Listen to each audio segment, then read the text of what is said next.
सिंदूरारुण विग्रहां त्रिनयनां माणिक्यमौली स्फुरत्तारा नायक शेखरां स्मितमुखीमापीन वक्षोरुहां पाणिभ्यामलिपूर्णरत्नचस्कं रक्तोत्पलं बिभ्रतीं सौम्यां रत्नघटस्थरक्तचरणां ध्यायेत् परामम्बिकाम् अरुणां करुणातरङ्गिताक्षीं धृतपाशाङ्कुशपुष्पबाणचापाम् अणिमादिभिरामृतां मयूखैः अहमित्येव विभावये भवानी ध्यायेत् पद्मासनस्थां विकसितवदनां पद्मपत्रायताक्षीं हेमाभामपीतवस्त्रां करकलितलसद्येम पद्माम्बराङ्गीं सर्वालङ्कारयुक्तां सततमभयदां भक्तनम्रां भवानीं श्रीविद्यां शान्तमूर्तिं सकलसुरनुतां सर्वसम्पत्प्रदात्रीं नारायणी नमोस्तुते।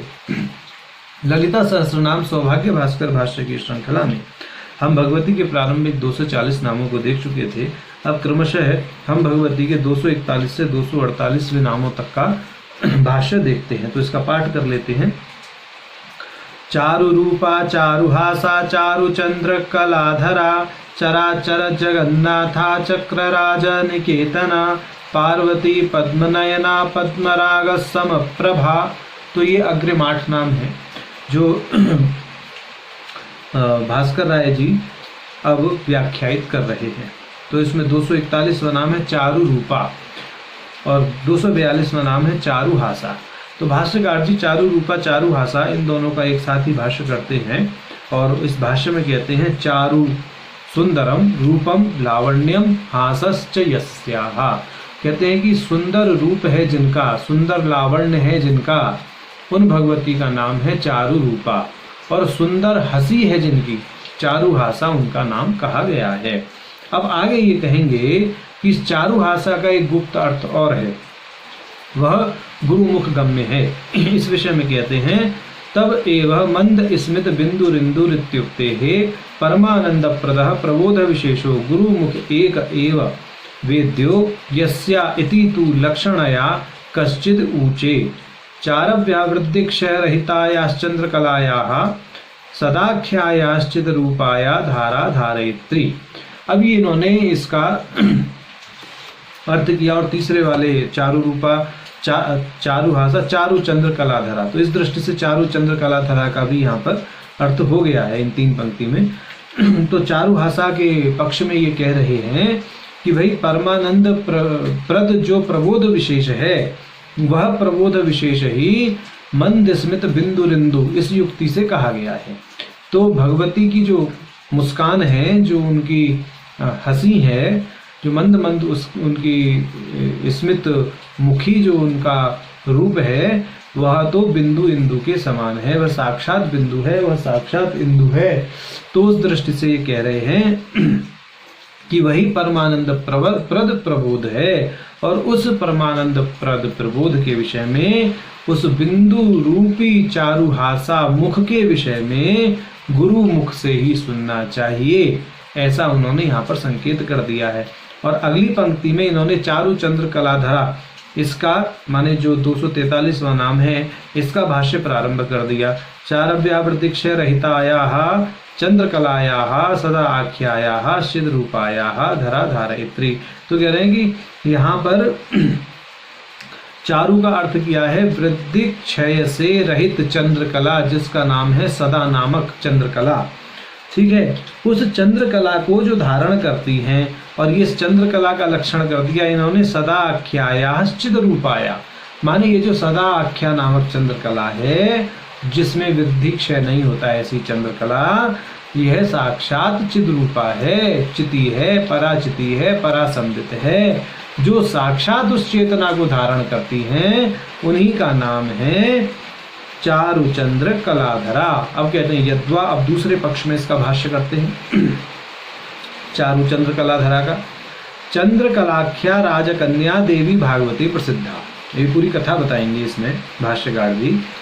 तस्याः स्वप्ने कामराज बीजोपासकः सुदर्शनाख्यो राजपुत्र एव त्वया वर्णीय इत्यंबया कथितम्।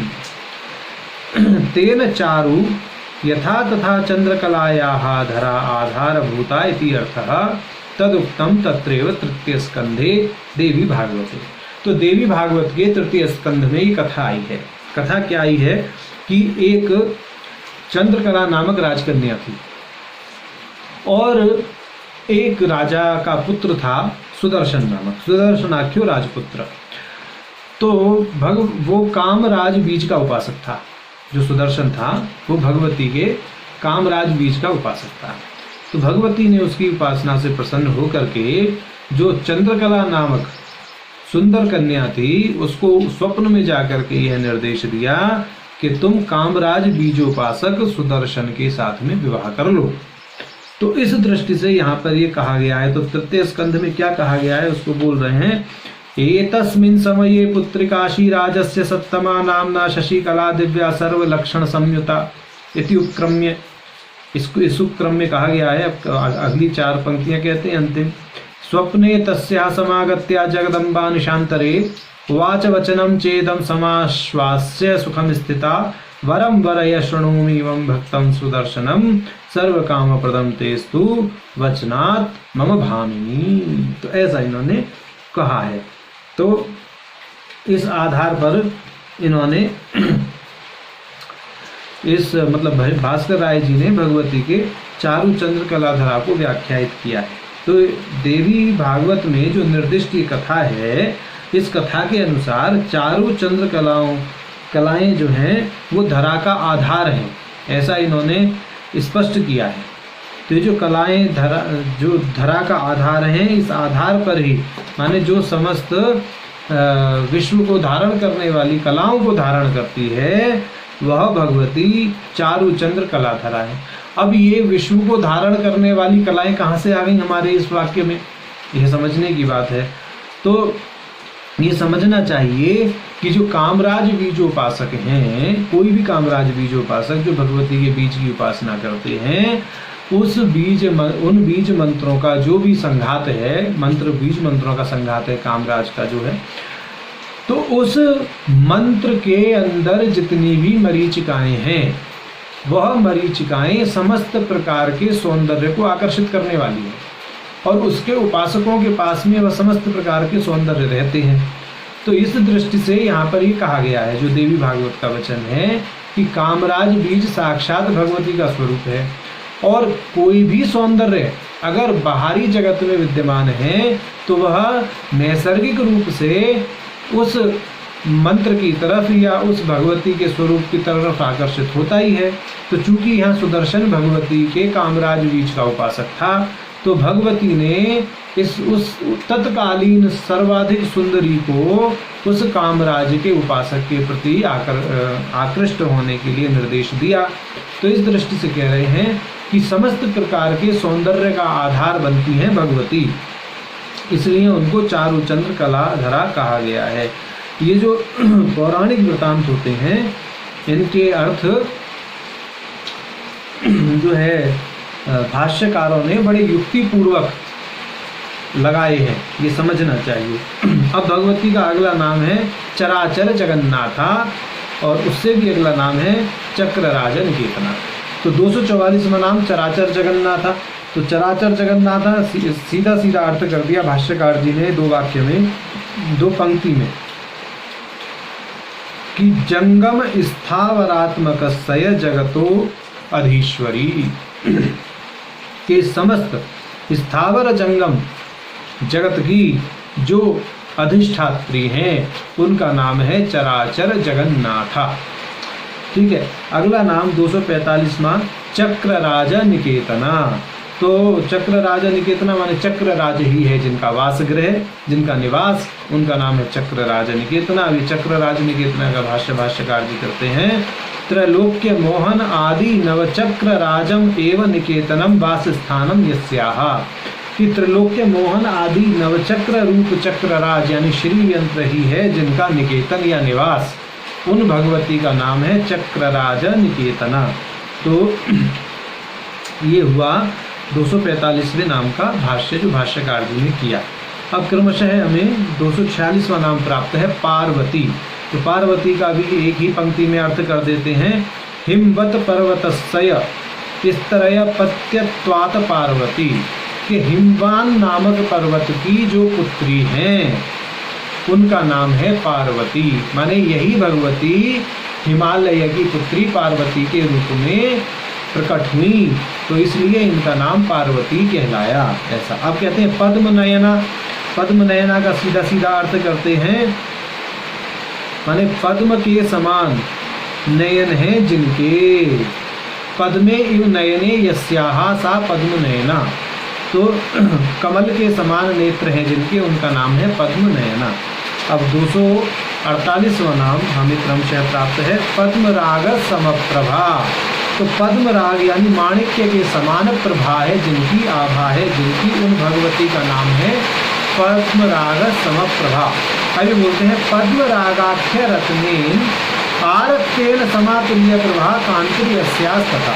तो पद्मराग नामक रत्न की कांति के समान जिनकी आभा है उनका नाम है पद्मराग समप्रभा। और पद्मराग जो रत्न है प्रकारांतर से माणिक्य को ही कहा जाता है।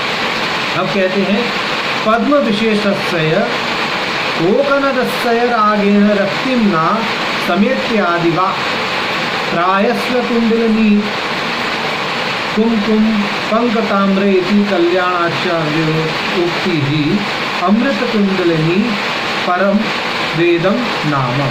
अब ये जो है कुंडलिनी के पक्ष में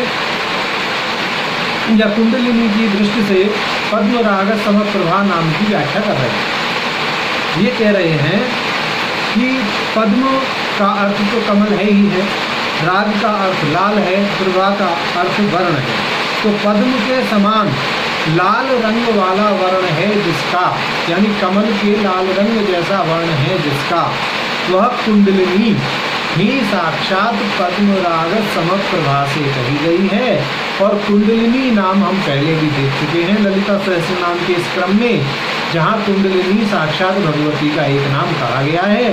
तो इस दृष्टि से कुंडलिनी पक्ष में पद्मराग समप्रभा से कुंडलिनी पद का ग्रहण करते हुए कुंडलिनी को भगवती का ही पर्याय मानते हुए भगवती के नाम को कहा गया है। ऐसा ही कह रहे हैं। अब ये कह रहे हैं कि कल्याण आचार्य एक हुए हैं, उनका वचन है त्रायस्व कुंडलिनी कुमकुम पंकताम्रे।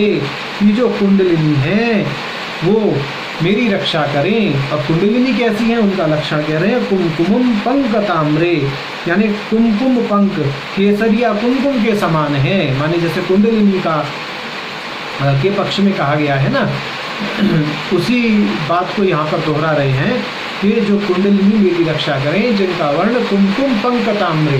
माने ये जो कुमकुम पंक ताम्रे है इसकी सन्निधि पद्मराग समप्रभा से लगानी चाहिए।